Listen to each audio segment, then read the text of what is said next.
هلا، شلونكم؟ اليوم سويت كليتش عراقية كلش طيبة، هشة ورملية بدون خمرة. لو تبقى سنة بالمجمدة يبقى طعمها وريحتها طيبة. تعالوا نسويها سوية.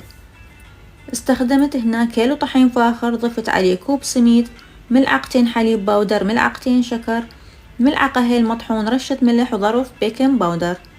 هنا استخدمت دهن جنة كوبين، فركتهم بهالطريقة وعجنتهم بكوب لبن زبادي وكوب مي. صارت عندنا العجينة بهالقوام، نتركها نص ساعة ترتاح. استخدمت حشوات مختلفة وشكلتها بهالطريقة، طريقة قصة البقلاوة، وسويت هاي شكل الوردة. انتو سووا الاشكال اللي تحبوها حتى يكون الوجه حلو ومحمر. ضفت بيضة وقهوة وشوية فانيلا، وخليها على الفرن درجة الحرارة 180، وعليكم بألف عافية.